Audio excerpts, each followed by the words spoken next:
ومحمدا رسول الله ويقيني.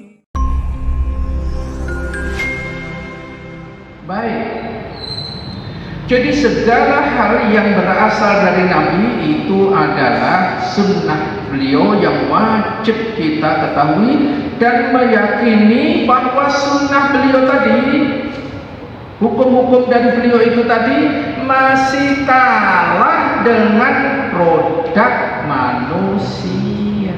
Itu loh. Ini yang menjadi pembatal keislaman. Jadi merasa syariat yang dibawa oleh Nabi sudah tidak relevan. Sunnah atau ajaran Rasulullah Islam ini sudah tidak bisa dipakai lagi. Kenapa? Sudah kadaluwarsa. Sehingga diganti dengan perbuatan atau hukum-hukum yang berasal dari manusia. Nah, ketika meyakini bahwa hukum-hukum yang dibawa oleh syariat Islam seperti zina sudah tidak ada, minum khamr sudah tidak dilarang lagi, dan seterusnya, maka ini ijma' kesepakatan para ulama termasuk pembatal keislaman kalau meyakini itu. Padahal Allah Tabaraka wa Ta'ala melalui firman-firman-Nya, Al-Maidah ayat 50, Al-Maidah ayat 44, Al-Maidah ayat 45 sampai 47. Di ayat itu Allah berfirman, afa hukmul jahiliyati yabghun, apakah hukum jahiliyah yang mereka tundaki? Wa man ahsanu minallahi hukman liqaumin yuqinun, dan hukum siapakah yang lebih baik daripada hukum Allah bagi orang-orang yang yakin. Kalau kita pasti hukum Allah, tapi yang banyak orang sudah tidak mengatakan relevan lagi. Maaf loh, yang mengatakan ini kadang-kadang banyak, ya, kadang-kadang banyak. Mari kita lihat penjelasan-penjelasan yang sangat apik. Saya akan sampaikan dari ayat-ayat tadi, satu hadis Nabi dan satu pendapat ulama. Hadis Nabi yang diriwayatkan oleh Imam Muslim, wa khairul huda huda Muhammad, sebaik-baik petunjuk jalan hukum adalah yang dituntunkan oleh Muhammad sallallahu alaihi wasallam. Selalu di mukadimah kita selalu menyampaikan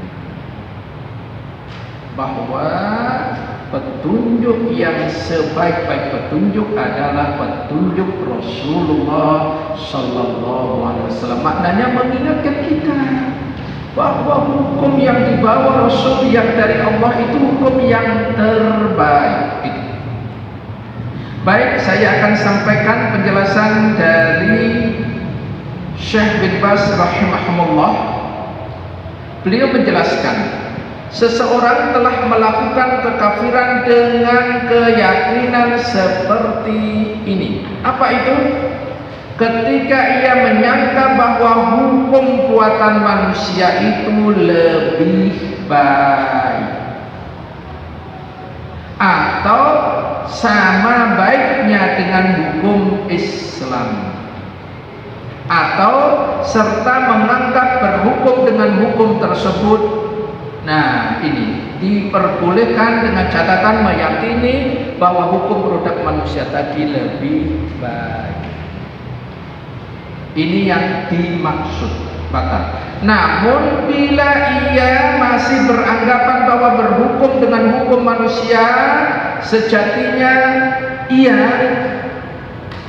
lebih buruk, yang utama adalah hukum Rasulullah, tetapi karena negara tidak menggunakan syariat itu, maka kita menggunakan syariat produk manusia, produk hukum manusia, tapi masih meyakini sejatinya hukum yang terbaik, yang paling utama adalah Allah dan Rasulnya. Insya Allah tidak termasuk kafir. Jadi kita menggunakan Undang-Undang Dasar 45 tidak kafir. Karena apa? Kita masih meyakini sejatinya yang terbaik adalah undang-undang berasal dari Allah. Tapi negara kita tidak menerapkan syariat Islam sehingga menggunakan itu. Insya Allah kita tidak termasuk golongan pembatal keislaman. Tidak ya, saya tekankan tidak pembatal keislaman. Insya Allah. Ini kami ambil Majmu' Fatawa juz 28 halaman 269. Yang kelima, tidak senang dan benci hal-hal yang dibawa oleh Rasulullah SAW meskipun ia melaksanakannya, maka ia akan termasuk kafir. Contohnya apa ini? Contohnya nanti akan kita sampaikan, namun sebelumnya yaitu orang yang marah, murka, benci terhadap apa yang dibawa oleh Rasulullah sallallahu alaihi wasallam. Kita lihat dulu dalilnya surat Muhammad ayat 8 dan 9. Surat Muhammad surat 47.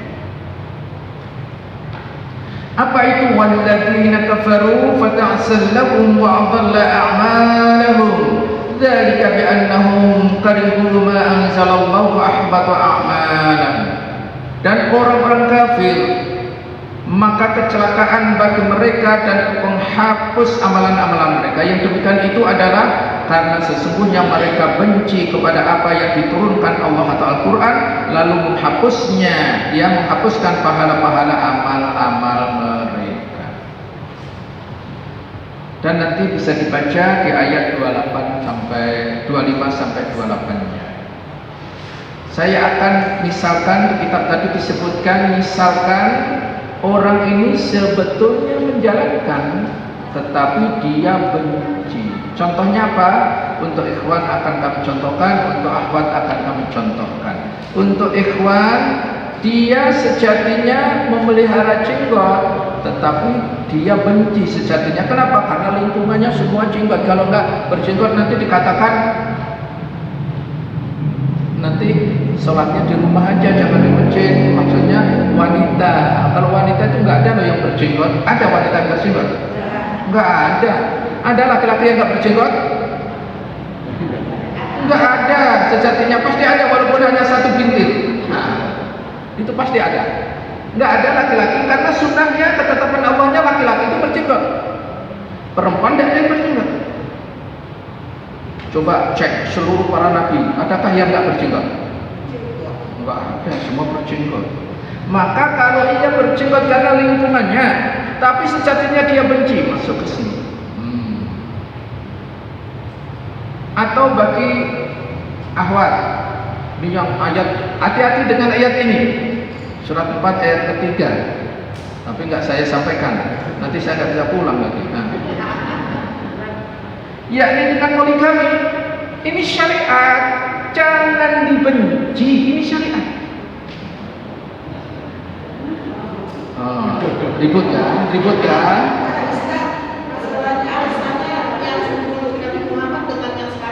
Udah nanti aja itu ya, nanti aja. Gitu aja langsung meluap-luap gitu loh. Nah, caranya biar selamat gimana? Jangan benci syariat, tapi belum bisa mengamalkan syariat itu. Nah itu loh Bu, yang benar seperti itu. Kalau ditanya, bencikah dengan poligami? Jawabnya enggak, ini karena ini syariat. Tapi saya belum bisa mengamalkannya. Itu caranya. Kalau suaminya pengen poligami apa? Suruh hafalan Al-Quran dulu. Kalau hafal 30 juz, bolehlah gitu. Nanti sampai meninggal juga belum hafal. Kalau hafal ternyata begitu dikasih syarat itu hafalannya luar biasa, terus kemudian menagih ke ibu, ya itu harus terpati gitu loh. Makanya jangan hanya satu syaratnya, banyak. Satu, hafal Al-Quran. Dua, mengikuti petunjuk Nabi yang lainnya. Jangan hanya poligami aja. Apa saja banyak itu sebutkan. Biar ibu saya kasih rahasianya. Kalau suami meminta poligami, ibu jangan larang, nanti akan nambah nambah dia akan semangat. Tapi boleh, tapi syaratnya saya mencarikan. Gitu. Siapa? Rasulullah itu nggak pernah poligami sebelum istri beliau meninggal. Ya, Khadijah saat beliau masih hidup, Rasulullah nggak pernah poligami. Tapi poligaminya setelah beliau wafat. Dan usianya ibu 60 tahun, 70 tahun itu. Jadi bukan yang maksudnya ya udah. Ya ibu kok langsung meluap sih.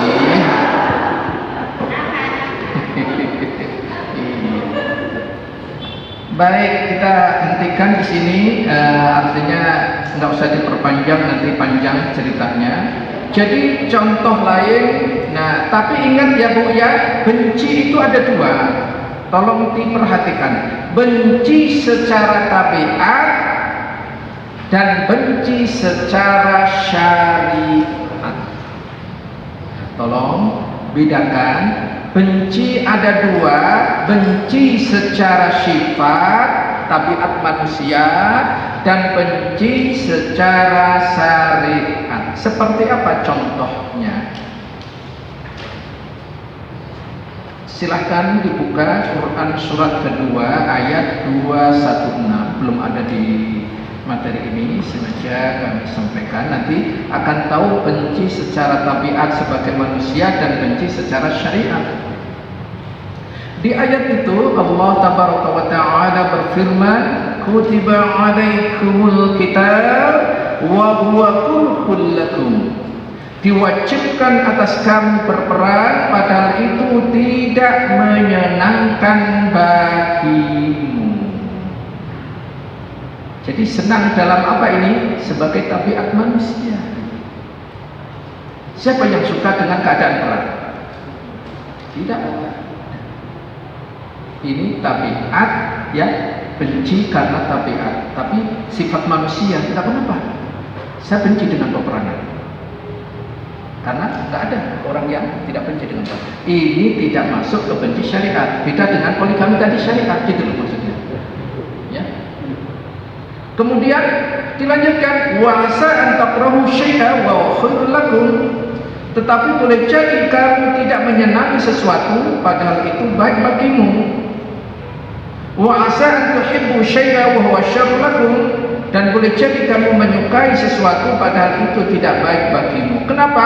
Wallahu ya'lam wa antum ta'lamun. Allah Maha mengetahui sedangkan kamu tidak mengetahui. Peperangan secara tabiat manusia tidak ada yang suka. Tapi benci dengan peperangan tidak pembatal dari keislaman, karena benci karena tabiat. Berbeda dengan poligami tadi, karena poligami syariat, kalau dibenci hati-hati. Makanya jangan membenci, tetapi dalam hal ini belum mampu untuk mengamalkan, karena masih banyak ayat lain yang belum kita amalkan. Gitu loh. Ini kita kasih pendingin, ya, suasananya biar dingin.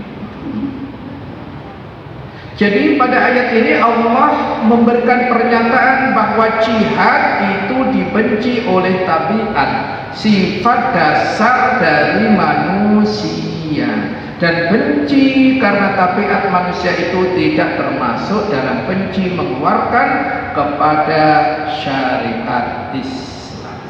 Jelas ya, jemaah ya? Baik, yang keenam, menghina Islam, yaitu orang yang mengolok-olok atau menghina Allah dan Rasulnya, Al-Quran, Islam, malaikat, atau syiar-syiar Islam yang lainnya seperti sholat, zakat, puasa, haji, dan yang lain-lainnya.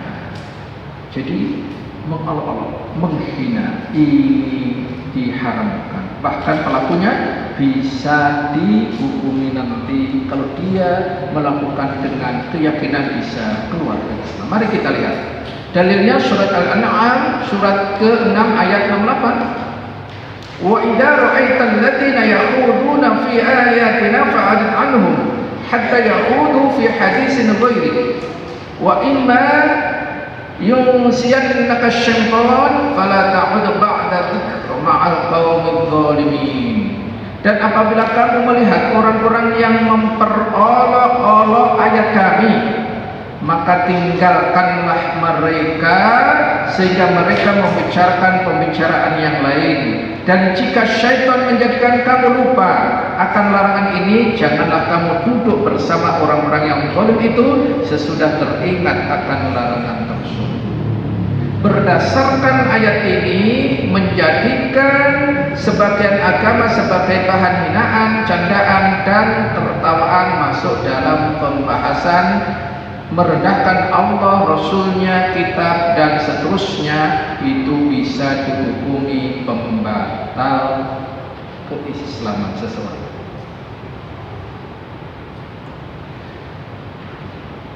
Ini ada sebuah kisah, ya, ini ada sebuah kisah orang yang mengolok-olok Rasulullah. Ya, ini surat At-Taubah surat 9 ayat 65 sampai 66. Allah tabaraka wa ta'ala berfirman, "Wa la in sa'altum la yaqulunna innama kunna nahudu wa nal'ab qul abillahi wa ayatihi wa rasulihi kuntum tastahzi'una la ta'tadiru faqad kafartum ba'da imanikum." Dan jika kamu tanyakan kepada mereka tentang apa yang mereka lakukan, tentulah mereka akan menjawab, sesungguhnya kami hanyalah bersenda gurau dan bermain-main saja. Katakanlah, apakah dengan Allah, ayat-ayatnya, Rasul-Rasulnya kamu selalu berolok-olok? Tak usah kamu minta maaf karena kamu telah kafir setelah beriman. Anak akan terangkan asbabun nuzul, sebab turunnya ayat ini.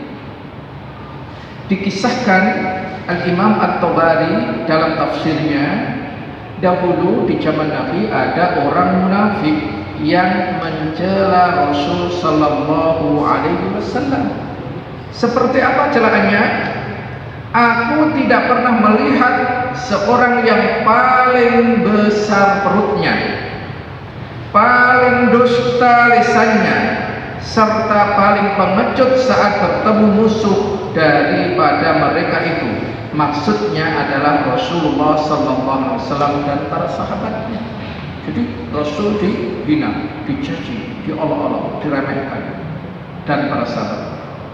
Maka ketika salah seorang sahabat mendengar perkataan orang munafik tersebut, segera mengabarkan kepada Rasul tentang kejadian tersebut. Dan Rasulullah SAW berangkat menaiki unta nan, kemudian turunlah wahyu surat At-Taubah ayat 65-66 tadi. Orang tersebut berusaha untuk mengejar ketika telah sampai pada Rasulullah. Akhirnya Rasul berkata, "Wahai Rasulullah," ya, orang tadi mengatakan, "kami tadi hanya sekedar bersenda gurau saja." Yang mengatakan Rasulullah tadi apa? Perutnya gendut. Nah, saya agak berani menghadap ke depan. Nah, ke sana aja. Karena sana saya lihat tidak ada yang gendut gitu. Nah, nanti ada yang tersinggung lagi. Enggak ya? Ternyata itulah, maka Allah tabaraka wa ta'ala menurunkan ayat ini tadi.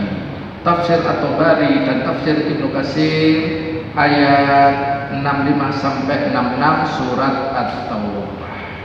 Jadi hati-hati membuat candaan, tidak boleh menyangkut masalah agama.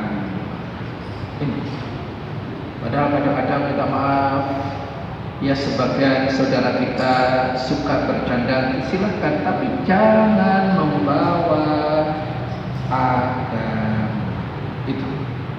Wallahu a'lam. Kemudian yang ketujuh, melakukan sihir. Ya, melakukan sihir. melakukan sihir ini ma'asyiral muslimin, yakni praktek-praktek sihir termasuk di dalamnya as-sarfu dan al-afu. Apa itu as-sarfu? As-sarfu adalah perbuatan sihir yang dimaksud dengannya untuk merubah keadaan seseorang dari apa yang dicintai, seperti memalingkan cinta seorang suami terhadap istrinya menjadi kebencian. Itu namanya as-sarfu. Ini biasanya kalau sudah menikah, ya. Kalau sudah menikah itu awalnya cinta, tetapi nanti bisa benci. Ini perbuatan syaitan. Minta bantuan sihir, ahli nujum. Itu namanya as-sarfu. Kemudian ada yang namanya al-atfu. Ini kebalikan. Apa itu? Ya, amalan sihir yang dimaksud untuk memacu atau mendorong seorang dari yang tidak dicintai sehingga ia mencintai dengan cara-cara syaitan. Ini biasanya sebelum menikah. Awalnya itu dibenci luar biasa, tiba-tiba benci itu kok bisa berubah menjadi cinta. Itu namanya adalah al-atfu. Maka ini bisa jatuh kepada kesyirikan. Kenapa? Wama, dalilnya surat Al-Baqarah surat kedua ayat ke 102. Wama yu'allimani min ahadin hatta yaqula innama nahnu fitnatun fala takfur. Sedang keduanya tidak mengajarkan seorang pun sebelum mengatakan sesungguhnya kami hanya cobaan bagimu, sebab itu janganlah kamu kafir. Kenapa? Karena mengajarkan sihir. Syekh bin Baz rahimahullah mengatakan, kenapa orang yang melakukan sihir bisa disebut dengan jatuh kepada kekafiran? Jawaban beliau, karena sihir itu merupakan lawan dari iman. Jadi sihir itu lawan dari iman. Takwa. Sihir tidak akan bisa didapatkan kecuali dengan menyembah, memuja tagut, jin dan hal-hal yang disembah selain Allah. Sihir akan berusaha mendekatkan diri kepada tagut dan menyembelih atau bernadar tertentu. Fatwa Nun 'alal Adab At-Tabar juz 3 halaman 269. Jadi sekali lagi, sihir ini di Indonesia namanya banyak. Ya, kalau di Indonesia namanya nggak sihir. Sihir itu bahasa Arab. Di Indonesia namanya macam-macam. Siapa yang bisa menyebutkan 3 saja? Nanti hadiahnya pulang duluan. Ada yang namanya pelet, ya kan? Siapa yang pernah kena pelet? Enggak ya? Mudah-mudahan kita berpasti. Ada yang namanya santet, ada yang macam-macam itu. Itu nama-nama lain daripada sihir. Kita wajib berlepas diri dari itu. Nah, namun ada yang masih punya jimat mungkin. Jimat biasanya orang dari kampung hijrah ke ibu kota, ke kota-kota besar, biasanya dibawakan jimat-jimat. Hati-hati. Ini juga termasuk bagian ini. Innar ruqa wat tamain wat tawalah syirk. Sesungguhnya campi-campi, jimat dan tilawah atau pelet adalah perbuatan syirik. Nah, kalau masih ada, langsung pulang dari sini, ambil uang. Jangan takut kalau terjadi apa-apa. Tidak ada kalau keburukan, tidak ada ke negatif kalau kita bismillah lillahi ta'ala. Insya Allah Allah akan menjaga kita. Kenapa? Karena kita ingin membersihkan ketauhidan kita hanya kepada Allah. Ini kita wajib bismillah, tidak mengapa, jangan takut, ya. Baik, yang ke-8, memberikan pertolongan kepada orang kafir dan membantu mereka dalam rangka memerangi kaum muslimin. Ini ayatnya sejatinya sangat banyak sekali, akan ana sampaikan nanti. Di antaranya akan kita sampaikan satu ayat saja, kemudian baru kita sebutkan ayat-ayat yang lain, hanya ayatnya saja. Misalkan Quran surat Al-Maidah ayat 51, ya ayyuhalladzina amanu la tattakhidul yahuda wan nasara awliya ba'dhum awliya ba'd wa man yatawallahu minkum fa innahu minhum innallaha la yahdil qaumadh dhalimin. Wahai orang-orang yang beriman, janganlah kamu menjadikan orang-orang Yahudi dan Nasrani sebagai pemimpin bagimu, sebagian mereka adalah pemimpin bagi yang lain. Barang siapa di antara kamu menjadikan mereka sebagai pemimpin, maka sesungguhnya orang termasuk golongan mereka. Sesungguhnya Allah tidak memberi petunjuk kepada orang-orang yang zalim. Al-Maidah ayat ke-51, juga bisa surat Ali Imran surat ketiga ayat 100 sampai 101 dan Al-Mumtahanah ayat 1 sampai 2 dan 3. Dari ayat-ayat ini kita harus ekstra hati-hati. Apa yang dihati-hatian ini tolong diperhatikan betul. Namun yang perlu diperhatikan bahwa orang yang terancam keluar dari agama Islam itu ketika ia membantu dan menolong orang musyrik untuk orang kafir dalam rangka memerangi umat Islam. Ini saya garis bawahi, disertai rasa cinta dan ridho kepada mereka. Ya, kalau diikuti rasa cinta dan ridho kepada mereka. Tapi kalau kita ketidaktahuan kita, misalkan ada produk-produk tertentu, kan ada itu ya, sekian persennya masuk ke dana-dana yang wallahu a'lam. Maka ketika kita membeli produk itu, apakah kita termasuk membantu ini? Jawabnya tidak, karena tidak ada unsur cinta dan ridho. Toh kita sejatinya kan nggak tahu itu, kecuali kalau tahu ya kita hentikan seperti itu. Tapi maksud saya bukan semuanya itu langsung dihukumi seperti itu, tidak. Tapi ada dua catatan. Apa tadi? Hub dan ridho, cinta dan ridho.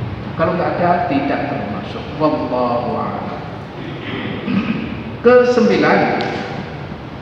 meyakini manusia bebas keluar dari syariat Nabi Sallallahu Alaihi Wasallam.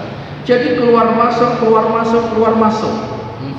Alasannya tadi Nabi Musa dengan Nabi Khidir dan seterusnya.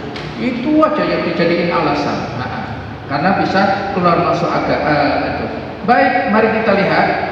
Sekali lagi saya akan sampaikan banyak ayat di sini sebetulnya, akan tetapi saya akan menyampaikan berapa kali boleh keluar masuk, ya, on off Islam. Keluar masuk, masuk Islam, keluar lagi, masuk lagi, keluar lagi. Ayo, siapa yang tahu ayatnya? Ya udah, langsung aja ya, biar cepat pulangnya. Silakan surat 4 ayat 137.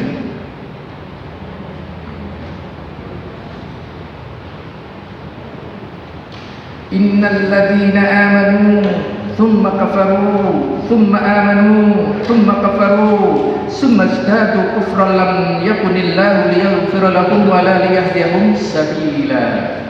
Sesungguhnya orang-orang beriman lalu kafir, kemudian beriman lagi, kemudian kafir lagi, lalu bertambah kekafirannya, maka Allah tidak akan mengampuni mereka dan tidak pula menunjuki kepada mereka jalan yang lurus.